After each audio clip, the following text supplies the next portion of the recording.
നമസ്കാരം. പ്രധാനമന്ത്രി നരേന്ദ്രമോദിക്ക് 75-ാം പിറന്നാൾ. ബി.ജെ.പി. സംസ്ഥാന അധ്യക്ഷൻ രാജീവ് ചന്ദ്രശേഖറാണ് ന്യൂസ് 18-നൊപ്പം ഇന്ന് ചേരുന്നത്. താങ്കൾ പലപ്പോഴും പറയാറുണ്ട് പ്രധാനമന്ത്രി നരേന്ദ്രമോദിയുമായിട്ടുള്ള ബന്ധം, അതുപോലെ തന്നെ അദ്ദേഹം ചെലുത്തിയിരിക്കുന്ന സ്വാധീനമൊക്കെ. എന്നായിരുന്നു പ്രധാനമന്ത്രി നരേന്ദ്രമോദിയുമായിട്ടുള്ള ആദ്യ സന്ദർശനം? അന്ന് അദ്ദേഹം പക്ഷേ പ്രധാനമന്ത്രി ആയിരുന്നു. ഇല്ല, ഞാൻ അദ്ദേഹത്തിന് ആദ്യം കണ്ടപ്പോൾ അത് കണ്ടത് 2012 2012 ഒരു മാർച്ച് മാസം. ഞാൻ ഒരു അപ്പോയിൻമെൻറ്റ് ചോദിച്ചു. ഞാൻ MP ആയിരുന്നു.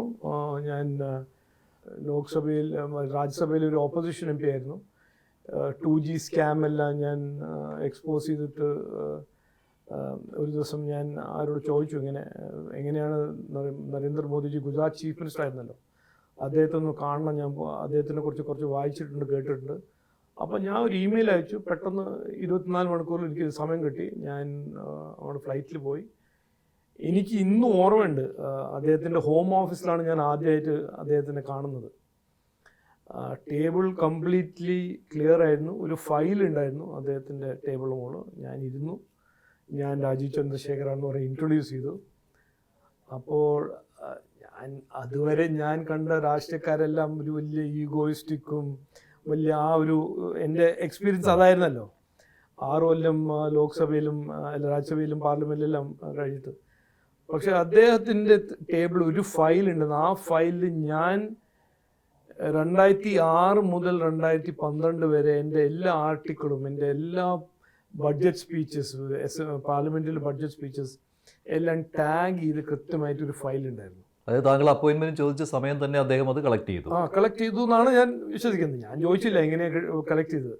പക്ഷേ ഞാൻ ഇരുന്ന ഉടനെ അദ്ദേഹം ഫയൽ തുറന്നിട്ട് 2010 ഞാനൊരു ബഡ്ജറ്റ് സ്പീച്ചിൽ പാർലമെൻറ്റിൽ പറഞ്ഞതായിരുന്നു,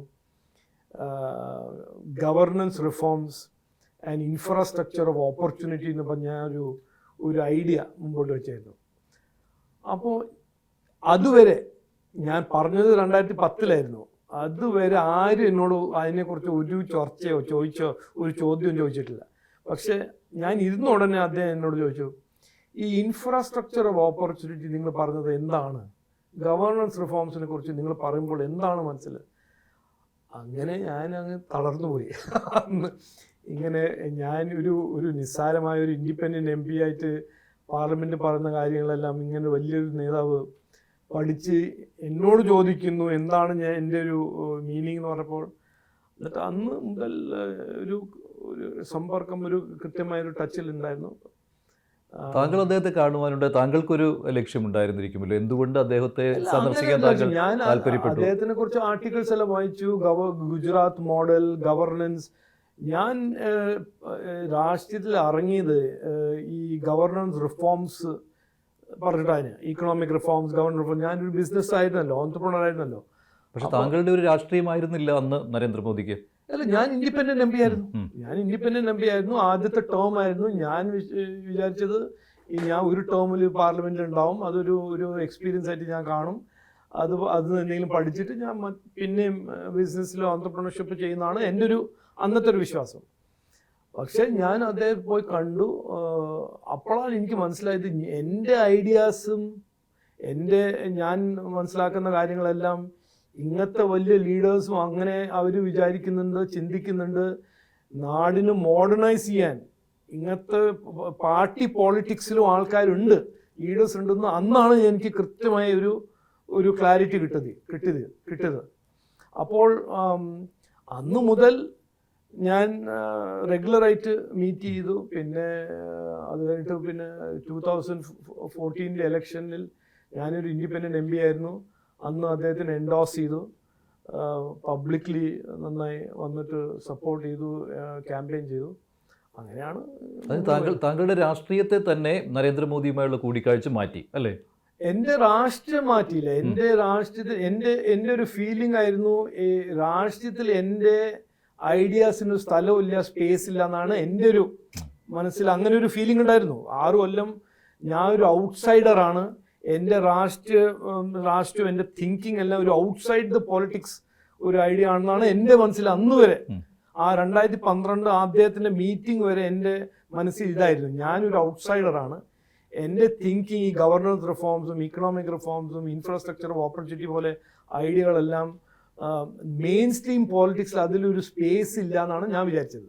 പക്ഷെ അദ്ദേഹത്തിനെ കണ്ട ഉടനെ എനിക്ക് മനസ്സിലായി നമ്മുടെ പോളിറ്റിക്സിലും ഇതിന് സ്പേസ് ഉണ്ട്. കാരണം ഇന്നത്തെ ഒരു മുഖ്യമന്ത്രി അതിനെക്കുറിച്ച് പറയാനും ചിന്തിക്കാനും ഡിസ്കസ് ചെയ്യാൻ തയ്യാറാണെന്ന് അന്നാണ് എനിക്ക് ഇതൊരു ഫസ്റ്റ് ടേം ആക്കിയിട്ട് കാണരുത്, എനിക്കിനി പോളിറ്റിക്സിൽ അതിനു മുൻപും ഇപ്പോൾ കോൺഗ്രസ് ഭരിക്കുന്ന കാലത്തും ഇപ്പോൾ ടെക്നോക്രാഫ്റ്റുകളെയും അതുപോലെ തന്നെ സയന്റിസ്റ്റുകളെയും ഒക്കെ അവരും അംഗീകരിച്ചിട്ടുള്ളതാണ് അല്ലെ, രാഷ്ട്രീയത്തിലേക്ക് അങ്ങനെയല്ല. ഇല്ല, ഇതിൽ ഞാൻ ടെക്നോളജീന്റെ ഡിസ്കഷനല്ല നടത്തിയത്, ഇന്ത്യനെ കുറിച്ചാണ് ഡിസ്കഷൻ. ഡെവലപ്മെന്റും ഡെവലപ്മെന്റിന് വേണ്ട ഒരു രീതി, ഓപ്പർച്യൂണിറ്റി, അവസരങ്ങൾ.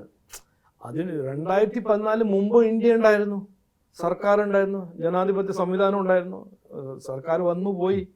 പക്ഷേ ഒരു ഒരു ഒരു കോൺസെൻട്രേഷൻ ഓഫ് ഓപ്പർച്യൂണിറ്റി ആയിരുന്നു. താങ്കളൊന്ന് രാഷ്ട്രീയത്തിൽ എത്തി നോക്കി പോകാൻ ഇരുന്ന ഒരാളാണ്, ഒരു 6 വർഷ ടൈമിനും. താങ്കളെ തുടർന്ന് ഇതിൽ നിൽക്കാൻ പ്രേരിപ്പിച്ചത് അദ്ദേഹമാണ്. അതെ, അത് 100%. 2006 ഞാൻ കയറിയത് ഒരു ഔട്ട്സൈഡർ, ഒരു പോളിറ്റിക്സ് ഒരു അൺടച്ചബിൾ ആണ്. ഞാൻ കയറിയപ്പോൾ തന്നെ ആൾക്കാർ എന്നോട് പറഞ്ഞു, നിങ്ങൾ വട്ടാണോ, എന്തിനാണ് നിങ്ങൾ അങ്ങോട്ട് പോകുന്നത്, അതിലൊരു കേപ്പബിലിറ്റി ഇല്ല, കഴിവില്ല, അവിടെ പോയാൽ നിങ്ങളെക്കുറിച്ച് പറയും നിങ്ങൾ കറപ്ഷനാണ് പോയിരിക്കുന്നത്, നിങ്ങളെ ബിസിനസ്സിന് വേണ്ടിയിട്ടാണ് പോയിരിക്കുന്നത്, അതെല്ലാം പറഞ്ഞു. എനിക്ക് ഇപ്പോഴും ഓർമ്മയുണ്ട്, എൻ്റെ ആദ്യത്തെ സ്വയറിങ്ങിൻ്റെ സമയത്ത് നമ്മുടെ ബൃന്ദ കറാഡ്ജി ആയിരുന്നു വൈസ് പ്രസിഡന്റ്, ആ ക്യാബിനിൽ ഇരുന്നിട്ട് എനിക്കിപ്പോഴും ഓർമ്മയുണ്ട് ഈ ബൃന്ദ കറാഡ്ജി ആരോട് പറയുന്നത് ഒരു നല്ലൊരു, ഞാൻ കേട്ടില്ല എന്ന് വിചാരിച്ചു, അല്ല ഇത് ഒരു ബിസിനസ്സുകാരൻ പിന്നെയും കയറി പോളിറ്റിക്സിൽ, അങ്ങനെയായിരുന്നു ഒരു പെർസെപ്ഷൻ. പക്ഷെ 12 കഴിഞ്ഞിട്ടാണ് എനിക്ക് കൃത്യമായി മനസ്സിലായി ഈ ഒരു മോഡേൺ ഐഡിയാസും പോളിറ്റിക്സിലും രാഷ്ട്രീയത്തിലും അതിനൊരു സ്പേസ് ഉണ്ടെന്ന്.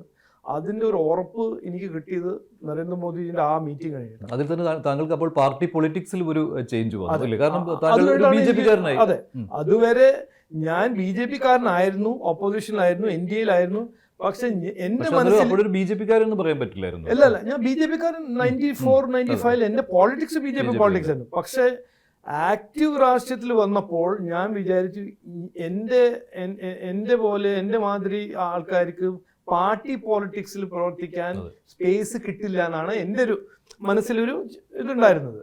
പക്ഷെ 2012 കഴിഞ്ഞാണ് എനിക്ക് മനസ്സിൽ ക്ലാരിറ്റി കിട്ടിയത്, അല്ല ഇങ്ങനത്തെ ലീഡേഴ്സ് ഉണ്ടെങ്കിൽ പാർട്ടി പോളിറ്റിക്സിലും ചേരാനും എനിക്ക് ഒരു സ്പേസ് കിട്ടും എന്നാണ് എനിക്ക് അന്നൊരു ഉറപ്പ് കിട്ടിയത്. പ്രധാനമന്ത്രി നരേന്ദ്രമോദിയുടെ വികസന സങ്കല്പം അതാണ് താങ്കളെ ആകർഷിച്ചതെന്ന്. അതേ സമയത്ത് തന്നെ തന്ത്രശാലിയായ ഒരു രാഷ്ട്രീയക്കാരൻ കൂടിയല്ലേ അദ്ദേഹം. അതുകൊണ്ട് മാത്രം തന്നെയാണല്ലോ ഇത്രയും വർഷം അദ്ദേഹം പ്രധാനമന്ത്രിയായിട്ട് ഇരിക്കാൻ കഴിഞ്ഞത്, തുടർച്ചയായ ടൈമുകൾ കിട്ടുന്നതും.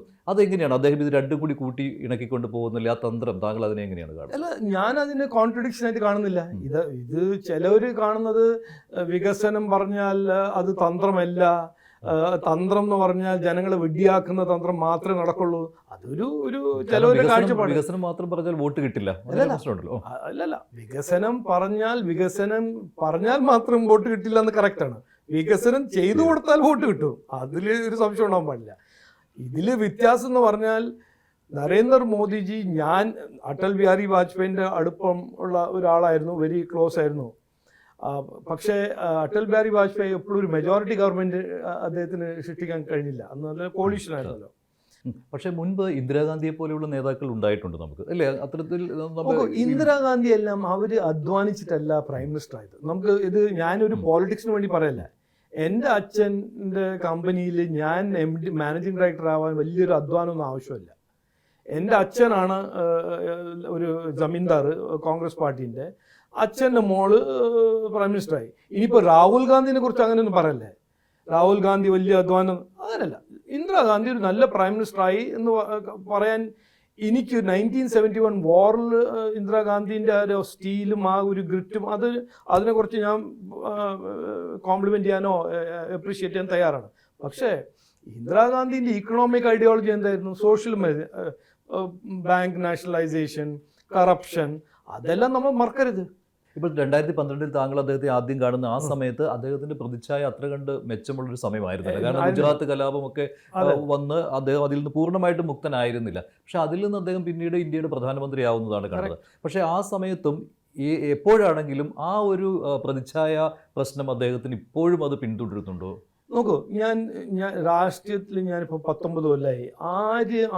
ഇന്ത്യയിലെ ഒരു റിയാലിറ്റിയാണ്, ആത്മാർത്ഥമായി ചെയ്താൽ എത്ര ചെയ്താലും ഒരു 10-20% ആൾക്കാർ എതിർക്കാനുണ്ടാവും. അത് എതിർക്കുന്നത് പ്രിൻസിപ്പിളും വാല്യൂലല്ല. അത് നിങ്ങളുടെ സക്സസ് കാണുമ്പോൾ, അവരുടെ ഫെയിലിയർ കാണുമ്പോൾ അവർക്ക് ഒരു റിയാക്ഷൻ ഉണ്ടാവും, അവരുടെ അടുത്തുനിന്ന് റിയാക്ഷൻ ഉണ്ടാവും. അത് അന്നും ഉണ്ടായിരുന്നു, ഇന്നും ഉണ്ട്. ഇദ്ദേഹം ഒരു സമുദായത്തിൻ്റെ എതിരെയാണ്, ഇദ്ദേഹം ഇത് ചെയ്തു, മറ്റേത് ചെയ്തു.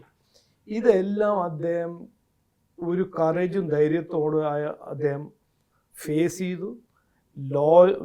റൂൾ ഓഫ് ലോ, ജസ്റ്റിസിൻ്റെ സിസ്റ്റം വഴി പോയി അതെല്ലാം ഡിഫെൻഡ് ചെയ്ത് ക്ലിയർ ചെയ്തു. എന്നിട്ടും ഇന്ന് പറയാൻ ആൾക്കാരുണ്ടാവും. നോക്കൂ, സോഷ്യൽ മീഡിയത്തിൻ്റെ ഈ സമയത്ത് എന്തും പറയാനും ആർക്കും പറയാനും ഒരു അവകാശമുണ്ട്. അതേ സമയത്ത് തന്നെ ഉണ്ടല്ലോ ഇപ്പോൾ അദ്ദേഹത്തിന്റെ ആ ഒരു അന്നത്തെ ഞാനീ പറഞ്ഞ ഗുജറാത്ത് കലാപം മുതലുള്ള കാര്യങ്ങൾ. പക്ഷെ അത് കഴിഞ്ഞ് അധികാരത്തിൽ എത്തുമ്പോഴും ആ ഹിന്ദുത്വ എന്നുള്ള ആ ഒരാശയമുണ്ടല്ലോ, അത് മുറുകെ പിടിക്കുന്നതിന് വേണ്ടി ഈ തെരഞ്ഞെടുപ്പ് സമയത്ത് അദ്ദേഹം തന്ത്രപരമായ ചില കാര്യങ്ങൾ ചെയ്യും. ഹിന്ദുത്വം എന്ന് പറയുന്നത് ആരാ? ഇത് നമ്മൾ കൃത്യമായി മനസ്സിലാക്കണം. എൻ്റെ ഒരു എതിരാളി എന്നെ കുറിച്ച് എന്തെങ്കിലും പറയുമ്പോൾ അത് സത്യമാണെന്ന് എന്തിനാണ് നമ്മൾ വിശ്വസിക്കുന്നത്? പിന്നെ എന്തിനാണ് ഇനിയും 3 തവണ ജനങ്ങളെ അദ്ദേഹത്തിന് വോട്ട് ചെയ്ത് സക്സസ്ഫുൾ ആക്കി കഴിഞ്ഞിട്ടും ഈ തോറ്റ ആൾക്കാർ ഇന്നും പറയുന്നു ഹിന്ദുത്വ. എന്താണ് ഹിന്ദുത്വ?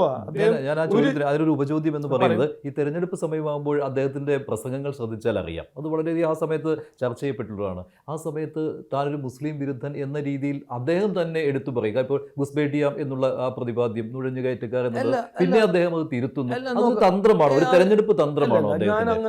ഞാൻ കാണുന്നില്ല. കാരണം അതിലൊരു കൺസിസ്റ്റൻസി ഉണ്ട്. ഞാനൊരു ഹമാസിന്റെ എതിരെ പറഞ്ഞാൽ ഞാനൊരു ആന്റി മുസ്ലിം ആയിട്ട് ആണെന്ന് പറയാൻ ഇവിടെ ആൾക്കാരുണ്ട്, അത് സത്യമല്ല. ഞാൻ ഇല്ലീഗൽ ഇമിഗ്രേഷന്റെ എതിരെ പറഞ്ഞാൽ ഞാൻ ആന്റി ബംഗ്ലാദേശിയാണെന്ന് പറയുന്ന കാര്യമില്ല. അത് പറയുന്നുണ്ട്, പക്ഷേ അത് സത്യമല്ലല്ലോ. ഇല്ലീഗൽ ഇമിഗ്രേഷൻ ഇന്നിപ്പോൾ US ഒരു വലിയ ഇഷ്യൂ ആയിട്ട് മാറിയിട്ടില്ലേ? യൂറോപ്പിൽ ഒരു വലിയ ഇഷ്യൂ ആയിട്ട് മാറിയില്ലേ? നമ്മൾ ഇവിടെ CA കൊണ്ടുവന്നപ്പോൾ എന്തായിരുന്നു പ്രചരണം? ആരാണത് പറഞ്ഞത്? ഞാൻ ചോദിച്ചതല്ല, ഇലക്ഷന്റെ സമയത്ത് അദ്ദേഹത്തിന്റെ ഒരു കണ്ണിങ് പൊളിറ്റീഷ്യൻ ഉണ്ടല്ലോ, അത് വേണം. അത് അങ്ങനെയാണല്ലോ ഒരു രാഷ്ട്രീയ ലീഗൽ ഇമിഗ്രേഷൻ ഒരു പൊളിറ്റിക്കൽ ഇഷ്യൂ ആണ്. അത് ഇലക്ഷന്റെ സമയത്ത് പൊളിറ്റിക്കൽ ഇഷ്യൂ ആയിട്ട് നമ്മൾ സംസാരിക്കണം. പക്ഷേ ഞാനൊരു നരേന്ദ്രമോദിജി ചെയ്യുന്ന കാര്യങ്ങളും അദ്ദേഹം ചെയ്യുന്ന എല്ലാം കൺസിസ്റ്റന്റ് ആയിട്ടാണ്. അമ്പലത്തിൽ കയറുന്നുണ്ടെങ്കിൽ അമ്പലത്തിൽ കയറും, അത് 5 കൊല്ലം അമ്പലത്തിൽ കയറും, ഗുരുദ്വാരയും കയറും, പള്ളിയും കയറും, എല്ലാം കയറാൻ തയ്യാറാണ്. ഇലക്ഷന് 2 ദിവസം മുമ്പ് അയ്യപ്പ സംഗമം നടത്തുക, അല്ലെങ്കിൽ ഒരു അമ്പലത്തിൽ പോയിട്ട് ഞാനൊരു ബ്രാഹ്മണാണെന്ന് പറഞ്ഞ് നടക്കുന്ന ഇവിടെ ആരാണ് ആ രാഷ്ട്രീയം ചെയ്യുന്നത്? നിങ്ങൾക്കറിയാം, പേര് പറയുന്നില്ല. അവർക്ക് ഇന്നത്തെ ദിവസം രാഹുൽ ഗാന്ധി ഉണ്ട്, പിന്നെ സഖാവ് ബഹുമാനപ്പെട്ട പിണറായി വിജയനുണ്ട്. അപ്പൊ അങ്ങനെ ഒരു ഓപ്പർച്യൂണിസ്റ്റിക് അവസരവാദ രാഷ്ട്രീയം ചെയ്യുന്ന രാഷ്ട്രീയക്കാരൻ എല്ലാം നരേന്ദ്രമോദിജി. അദ്ദേഹത്തിൻ്റെ ഒരു വിശ്വാസമുണ്ട്, ഇന്ത്യൻ സിവിലൈസേഷനെ കുറിച്ചൊരു സ്ട്രോങ് ഫീലിംഗ് ഉണ്ട്. സിവിലൈസേഷണൽ ഡെമോക്രസിയാണെന്ന് അദ്ദേഹം എത്ര തവണ പറഞ്ഞിട്ട് അദ്ദേഹം വിശ്വസിക്കുന്ന കാര്യമാണ്. ഇന്ത്യ ഇന്ന് ഈ പോസ്റ്റ് ബ്രിട്ടീഷ് ഇന്ത്യ അല്ല. ഇന്ത്യ 2000 കൊല്ലം മുമ്പേ ഒരു സിവിലൈസേഷണൽ ലാൻഡ് ആയിരുന്നു എന്ന് അദ്ദേഹം വിശ്വസിക്കുന്നു. അത് പറയുമ്പോൾ ഹിന്ദുത്വമാണ്, അത് ചിലവർ പറയുന്നു. അതിനെന്തിനാ നമ്മളിങ്ങനെ അതിനെ റിയാലിറ്റി ആയിട്ട് കാണുന്നത്? നരേന്ദ്രമോദിജി ഇന്ന് കൃത്യമായിട്ട് what he is what he is എന്ന് പറഞ്ഞ ഒരാളാണ്. What he speaks is what he is. അങ്ങനെ ഒരു ദിവസം ഒരു റോളോ, മറ്റേ ദിവസം മറ്റൊരു റോളോ, ഈ ഓഡിയൻസിന് വേണ്ടി ഒരു നരേന്ദ്രമോദിയോ മറ്റേ ഓഡിയൻസിന് വേണ്ടി ഒരു അങ്ങനെയല്ല.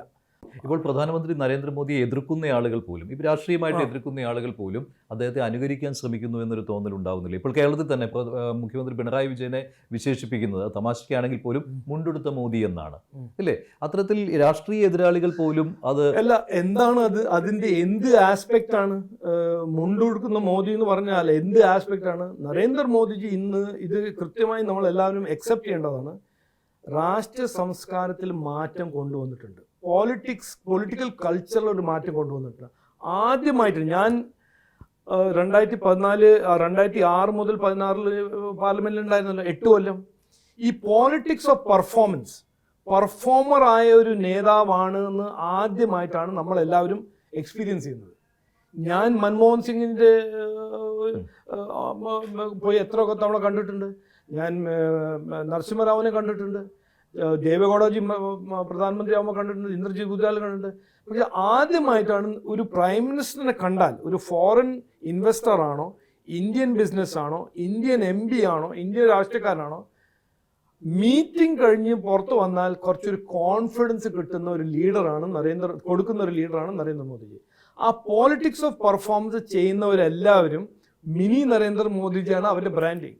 അപ്പോൾ ബഹുമാനപ്പെട്ട മുഖ്യമന്ത്രി, ഞാൻ അങ്ങനെ ഒന്നും പറയുന്നില്ല, മോദി ആവാൻ കുറേ കാലം ഉണ്ടാവും. അത് ഇവിടെ ഒന്നും നടക്കില്ല. കാരണം അതെല്ലാം അവർ ആഗ്രഹിക്കുന്നത് മോദിയുടെ നല്ല വശങ്ങൾ സ്വീകരിക്കുന്നതിൽ അല്ല, പക്ഷെ ചെയ്യുന്നില്ലല്ലോ. അതിപ്പോ ഞാനൊരു നല്ല ബ്രാൻഡാണ് ചെയ്യുന്നുണ്ട് എന്നുകൊണ്ടാണ് അദ്ദേഹത്തെ മുണ്ടെടുത്ത മോദി എന്ന് പറയുന്നത്. അത് അവര് സഖാവുമാരല്ല പറഞ്ഞത്, ഞാനും പറയുന്നില്ലല്ലോ, വേറെ സാധാരണക്കാരൊന്നും പറയുന്നില്ലല്ലോ, ആശാ വർക്കേഴ്സൊന്നും പറയുന്നില്ലല്ലോ, ഗവൺമെന്റ് ജീവനക്കാരൊന്നും പറയുന്നില്ലല്ലോ, ഇവിടുത്തെ യുവാക്കളൊന്നും പറയുന്നില്ല. അത് സഖാവുമാരുണ്ടാക്കി പറയാ. മോദിജി ഇവിടെ വരില്ല, മോദിജിന്റെ ഒരു അവതാരമായിട്ടാണ് നമ്മൾ പിണറായി വിജയൻ, അതുകൊണ്ടായിരിക്കും നാം പിന്നെ അയ്യപ്പ സംഘം നടത്തുന്നത്. അതായിരിക്കും. അല്ല, മറ്റു കാര്യമുണ്ട്. ഇപ്പൊ പക്ഷെ ഒരു കാര്യം, ഇത് ഞാൻ ലോകത്തിന്റെ വൈസ് പ്രസിഡന്റുമാരും പറഞ്ഞു കേട്ടതാണ്. ഒരു പുതിയ സ്റ്റാൻഡേർഡ് എസ്റ്റാബ്ലിഷ് ചെയ്തിട്ടുണ്ട് നരേന്ദ്രമോദിജി. ഗവർണൻസും ലീഡർഷിപ്പിന്റെ സ്റ്റാൻഡേർഡ്സ് എസ്റ്റാബ്ലിഷ് ചെയ്തിട്ടുണ്ടെന്ന് നമുക്ക് മനസ്സിലാക്കണം. അത് നമ്മൾ അക്സെപ്റ്റ് ചെയ്യണം. അത് ഡൊണാൾഡ് ട്രംപും സമ്മതിക്കുന്നുണ്ട്, അത് ജോ ബൈഡനും സമ്മതിക്കുന്നുണ്ട്, വ്ളാഡിമിർ പുടിനും സമ്മതിക്കുന്നുണ്ട്, ചൈനക്കാരമായ ഷീ ജിൻ പിങ്ങും സമ്മതിക്കുന്നുണ്ട്. ഇദ്ദേഹത്തിൻ്റെ പ്രൊഫൈലും ഇദ്ദേഹത്തിൻ്റെ അച്ചീവ്മെൻറ്റ്സും ശരിക്കും പറഞ്ഞാൽ അല്ലെങ്കിൽ ഒരു പുതിയ ബെഞ്ച് മാർക്കാണ്. അതുകൊണ്ടല്ലേ ബ്രസീലിൻ്റെ പ്രസിഡന്റ് ലുല ട്രംപിൻ്റെ ഒപ്പം തമ്മിൽ തല്ലിയപ്പോൾ എന്താ പറഞ്ഞത്? എനിക്ക് ആവശ്യമില്ല ട്രംപ്, ഞാൻ മോദിജീൻ്റെ ഒപ്പം ഷീ ജിൻ പിങ്ങിൻ്റെ ഒപ്പം സംസാരിച്ചിട്ട് ഞാൻ മുമ്പോട്ട് പോയിക്കോളാം, ബ്രസീലിനെ മുമ്പോട്ട് കൊണ്ടുപോകണം. അപ്പോൾ ഇത് കൃത്യമായി നമ്മളെല്ലാം അക്സെപ്റ്റ് ചെയ്യുന്നത്. നമ്മളെ ഹിസ്റ്ററി, ഇൻഡിപെൻഡൻറ്റ് ഇന്ത്യൻ്റെ ഹിസ്റ്ററിയിൽ ആദ്യമായിട്ടാണ് ഒരു ഗ്ലോബലി റെസ്പെക്റ്റഡ് സ്റ്റേറ്റ്സ്മാൻ. ഞാൻ പറഞ്ഞു, ഈ പാർട്ടിയിലാണെങ്കിലും സർക്കാരിലാണെങ്കിലും മോദി എന്ന് പറയുമ്പോൾ ഒരു ഒറ്റ ശബ്ദമാണ്. അത് വേണമെങ്കിൽ അതിനെ ഏകാധിപത്യം എന്നുള്ള രീതിയിലേക്ക് വ്യാഖ്യാനിക്കാം, അല്ലേ? പക്ഷേ അതല്ലാതെ ഈ പാർട്ടിയിലും സർക്കാരിലും ഒറ്റ ശബ്ദം എന്ന രീതിയിൽ താൻ പറയുന്നതാണ് ശരി എന്ന രീതിയിൽ വരുന്നത് കൊണ്ടാകാം ചിലപ്പോൾ അതിനെ അനുകരിക്കുന്ന നേതാക്കന്മാരെ മോദിയുമായിട്ട് താരതമ്യപ്പെടുത്തുന്നത്. അല്ല, ഇതൊരു സെൻസ്ലെസ് ഡിസ്കഷനാണ്. ഞാൻ പറയട്ടെ, ഞാൻ കാരണം പറയാം. ഏത് സക്സസ്ഫുൾ ഓർഗനൈസേഷനിലും എവിടെ നോക്കിയാലും, ഓക്കെ, നമ്മളെ ചൈന നോക്കിയാൽ, ചൈനയിൽ ആരാണ് ലീഡർ? ഓക്കെ, ഡെമോക്രസി അല്ല, ചൈന ഒരു ഡോമിനന്റ് ലീഡർ ഉണ്ട്. ജനാധിപത്യ രാജ്യമാണല്ലോ. അല്ല, അതാ ഞാൻ പറഞ്ഞു, ഞാൻ അതിൽ വരാം. ഏത് സക്സസ്ഫുൾ ഓർഗനൈസേഷൻ നോക്കിയാലോ, ഒരു കമേഴ്ഷ്യൽ കമ്പനി നോക്കിയാലോ, മൈക്രോസോഫ്റ്റ് ബിൽ ഗേറ്റ്സ് ഉണ്ടായിരുന്നു. സിംഗപ്പൂർ ഒരു ഡെമോക്രസിയാണ്. ലീ ക്വാൻ യു ആയിരുന്നില്ലേ അതിൻ്റെ ഡോമിനേറ്റ് ലീഡർ? പണ്ട് കാലത്ത് ഇന്ത്യൻ്റെ ഡോമിനേറ്റ് ലീഡർ ആയിരുന്നു ജവഹർലാൽ നെഹ്റു ആയിരുന്നില്ലേ? ഷേപ്പ് ചെയ്ത് നമ്മൾ ആദ്യത്തെ 10-20 കൊല്ലം നമ്മുടെ സോഷ്യലിസ്റ്റ് ഡെമോക്രസി ആക്കി മാറ്റിയത് ജവഹർലാൽ നെഹ്റു ആയിരുന്നു. ഒരു ഡെമോക്രസി ആണെങ്കിലോ ഒരു ഓർഗനൈസേഷൻ ആണെങ്കിലോ ഏത് ഒരു സംവിധാനമാണെങ്കിൽ ഒരു വിഷണറി ലീഡർ ഉണ്ടെങ്കിൽ ആ വിഷണറി ലീഡറാണ് എല്ലാവരെയും ഇൻസ്പയർ ചെയ്യുക. അത് വാഗ്ദാനം മാത്രമല്ല, ചെയ്യുന്ന കാര്യങ്ങളുടെ രീതി, ഒരു ഐഡിയോളജി, ഇതെല്ലാം ഇൻസ്പയർ ചെയ്യുന്ന ഒരു വ്യക്തിയാണ് നരേന്ദ്രമോദി. അതിൽ ആർക്കും ഒരു സംശയം ഉണ്ടാവാൻ പാടില്ല. അപ്പോൾ ഇതിന് ഒരു വൺ മാൻ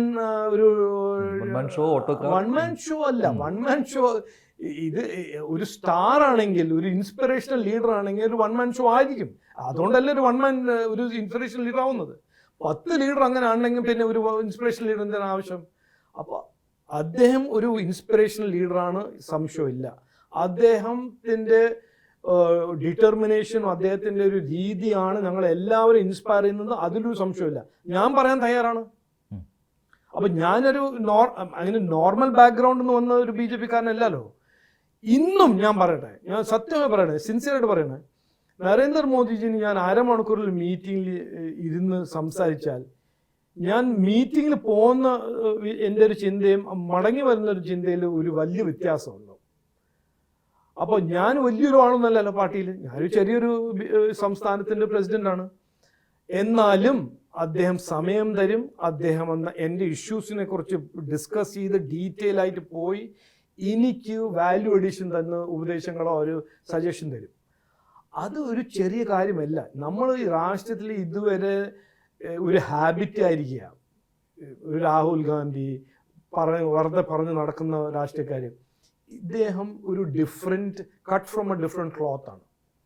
അധ്വാനിച്ച് പ്രവർത്തിച്ച് റിസൾട്ട് ഓറിയന്റഡ് പൊളിറ്റിക്കൽ ലീഡറാണെന്ന് നമ്മൾ കൃത്യമായി മനസ്സിലാക്കണം. അതാണ് വ്യത്യാസം. അതിപ്പോൾ തെരഞ്ഞെടുപ്പ് രാഷ്ട്രീയത്തിലും അദ്ദേഹം തെളിയിച്ചു കഴിഞ്ഞു. കേന്ദ്രത്തിൽ മാത്രമല്ല മിക്ക സംസ്ഥാനങ്ങളിലും. പക്ഷെ കേരളത്തിലേക്ക് എന്തുകൊണ്ട് അത് ഫലപ്രദമായിട്ട് നടപ്പാക്കാൻ പറ്റുന്നില്ല? അദ്ദേഹത്തിന് അതിന് കൃത്യമായ വിഷൻ ഉണ്ടല്ലോ അല്ലേ? അതൊരു ഡിസപ്പോയിന്റ്മെന്റ് എല്ലാവർക്കും ഉണ്ടല്ലോ, എനിക്കും ഉണ്ടല്ലോ. ഞാനിപ്പോൾ തിരുവനന്തപുരത്ത് വന്നു, മത്സരിച്ചു, ഇത്ര അധ്വാനിച്ചു, എന്നിട്ട് ഞാൻ എന്ത് ഫേസ് കൊണ്ടാണ് വന്നത്? നരേന്ദ്രമോദിജി കഴിഞ്ഞ 10 കൊല്ലം ചെയ്ത കാര്യങ്ങളും മുമ്പോട്ട് വെച്ച് ഞാൻ തോറ്റു, 8000 വോട്ടോണ്ട് തോറ്റു. അത് ആർക്കും സന്തോഷമില്ല. പക്ഷെ അതിൻ്റെ ഇഷ്യൂ എന്ന് പറഞ്ഞാൽ അത് നമ്മളെല്ലാവർക്കും അറിയാലോ. ഇവിടെ 10, 20, 25 കൊല്ലമായിട്ട് കയറ്റിയ ഒരു വിഷം. BJP അൺടച്ചബിൾ ആണ്. 4 ദിവസം മുമ്പ് 5 ദിവസം മുമ്പ് ഇതെല്ലാം കഴിഞ്ഞിട്ടും നമ്മുടെ ബഹുമാനപ്പെട്ട മുഖ്യമന്ത്രി പറയാണ് BJPക്ക് 20% വോട്ട് പിടിച്ചിട്ടുണ്ട് BJP. എന്നിട്ട് പറയാണ് BJP കൊടുക്കുന്ന വോട്ടെല്ലാം BJPന്റെ കൾച്ചറിന്റെ എതിരെയാണെന്ന്. എന്ത് ഈ ലെവലിലാണ് പൊളിറ്റിക്കൽ ഡിബേറ്റ്. നിലമ്പൂർ ബൈ ഇലക്ഷന് പോയപ്പോൾ CPM-ഉം കോൺഗ്രസും 2 ആൾക്കാരും പ്രീണരാഷ്ട്രം ചെയ്യുന്നു. ഒരു ഒറ്റ വാക്ക് വികസനത്തിനെ കുറിച്ച് പറയാൻ അവർക്ക് താല്പര്യമില്ല, ചെയ്തില്ല. അപ്പോൾ അതെല്ലാം മാറ്റണം. ഇതുവരെ ഇതിന് ആർക്കാണ് ആര് തെറ്റാണ്, എങ്ങനെയാണ് ഇത് നടന്നത് എനിക്ക് പറയാൻ കഴിയില്ല. അത് ഞാൻ അനലൈസ് ചെയ്യുന്നില്ല. പക്ഷെ അങ്ങനെ ഒരു ടാർഗറ്റ് താങ്കൾക്ക് നൽകിയിരിക്കുകയാണല്ലോ. നൽകണം. നരേന്ദ്രമോദി തന്നെയല്ലേ അത്? ഞാൻ ഹാപ്പിലി അക്സെപ്റ്റ് ചെയ്ത. കാരണം ഇത് എൻ്റെ നാടല്ലേ, ഇവിടെ വികസനം വേണ്ടേ, ഇവിടുത്തെ കുട്ടികൾക്കും ഒരു നല്ലൊരു ഭാവി വേണ്ടേ? എത്ര കാലം നമ്മളിങ്ങനെ വിഷവും നുണയും കേട്ട് BJP അൺടച്ചബിൾ അല്ല എന്ന് പറഞ്ഞിട്ട് നമ്മുടെ നാടിനെ നശിപ്പിക്കുന്നു.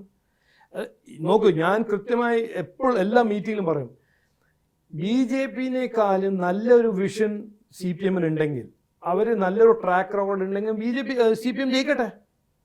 പക്ഷേ വികസനത്തെക്കുറിച്ചൊരു ഡിബേറ്റ് നടക്കണ്ടേ? ജനങ്ങൾ ഒരു അവസരം കൊടുക്കുമ്പോൾ, 10 കൊല്ലം അവസരം കൊടുത്തപ്പോൾ എന്ത് ചെയ്തു എന്ന് പറയാൻ ഒരു കഴിവുണ്ടാവണ്ടേ? അപ്പം ഞങ്ങൾ ആ ഡയറക്ഷനിലാണ് പോകുന്നത്. ഇപ്പോൾ ശരി നോക്കൂ, ഇതുവരെ ഞങ്ങളാണ് വർഗീയവാദി പാർട്ടി എന്ന് പറഞ്ഞ് നടക്കുന്ന CPM-ആണ് അയ്യപ്പം സംഘവും മൈനോറിറ്റി സംഘവും നടത്തുന്നത്. ഞങ്ങളാണ് ഇതാണ് മറ്റാണെന്ന് പറയുന്നത് പാർട്ടീൻ്റെ MLA ആണ് സ്ത്രീ പീഡന കേസിലെല്ലാം പെടുന്നത്. അപ്പോൾ ജനങ്ങൾ കൃത്യമായി മനസ്സിലാക്കുന്നുണ്ട് BJPന്റെ സ്ട്രെങ്തും കഴിവും നരേന്ദ്രമോദിജീൻ്റെ ലീഡർഷിപ്പിൻ്റെ ഗുണം അവർക്ക് കിട്ടാൻ ഞങ്ങൾ പ്രവർത്തിക്കാൻ തയ്യാറാണ്. ഞങ്ങൾക്കൊരു അവസരം കിട്ടുന്നത് ഞങ്ങൾ ചോദിക്കും. അല്ല, ഈ ന്യൂനപക്ഷങ്ങളുടെ പ്രശ്നങ്ങൾ താങ്കൾ നേരിട്ട് ബോധ്യപ്പെടുത്താറുള്ളതല്ലേ പ്രധാനമന്ത്രി? അദ്ദേഹം എന്താണ് അതേക്കുറിച്ച് പറയാറുള്ളത്, പ്രത്യേകിച്ച് ക്രിസ്ത്യൻ കമ്മ്യൂണിറ്റിയെ പറ്റി? ഞാൻ എത്രയോ മീറ്റിംഗ് നരേന്ദ്രമോദി ചെയ്തല്ലേ ക്രിസ്ത്യൻ കമ്മ്യൂണിറ്റീൻ്റെ ഒപ്പം. അദ്ദേഹം ക്രിസ്മസിന് അവരെ ഒപ്പം പോയി CBCIയിൽ പോയി പങ്കെടുത്തു, അവരൊപ്പം മീറ്റ് ചെയ്തു. ഞാൻ എത്ര മീറ്റിംഗ് നടത്തിയതല്ലേ. നരേന്ദ്രമോദിജി എപ്പോഴും പറയുന്നത്, ഞങ്ങളെക്കുറിച്ച് നിങ്ങളെ തലയിൽ കയറ്റിയ ഒരു മിസ്റ്റേക്ക്, ആ ഫോൾട്ട്സ് നിങ്ങളൊന്ന് മാറ്റിവെക്കണം, ഞങ്ങൾക്കൊരു അവസരം തരണം. ഇതുവരെ 10-11 കൊല്ലമായിട്ട് ഞാൻ എന്തെങ്കിലും ചെയ്തിട്ടുണ്ടോ? ആരെതിരെ എന്തെങ്കിലും ചെയ്തിട്ടുണ്ടോ? ഒന്നും ചെയ്തിട്ടില്ലല്ലോ. ഞങ്ങൾ എല്ലാവർക്കും വേണ്ടി ഒരു ഒറ്റ സ്കീം ഒരു സമാജത്തിന് കൊടുക്കാൻ പാടില്ല എന്ന് പറഞ്ഞിട്ടുണ്ടോ? അത് വീടാണോ, കുടിവെള്ളമാണോ, ഇൻഷുറൻസ് ആണോ,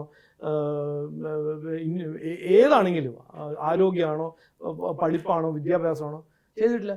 എന്തിനാണ് നിങ്ങൾ വെറുതെ ഇവരെ നുണയും കേട്ട് അവരെ സപ്പോർട്ട് ചെയ്യുന്നത്? അവർക്ക് നിങ്ങൾക്ക് വേണ്ടി ഒന്നും ചെയ്യുന്നത് മുൻപ് ഒരു എക്സ്ക്യൂസ് അല്ലേ, ഒരു ഉദാഹരണമല്ലേ?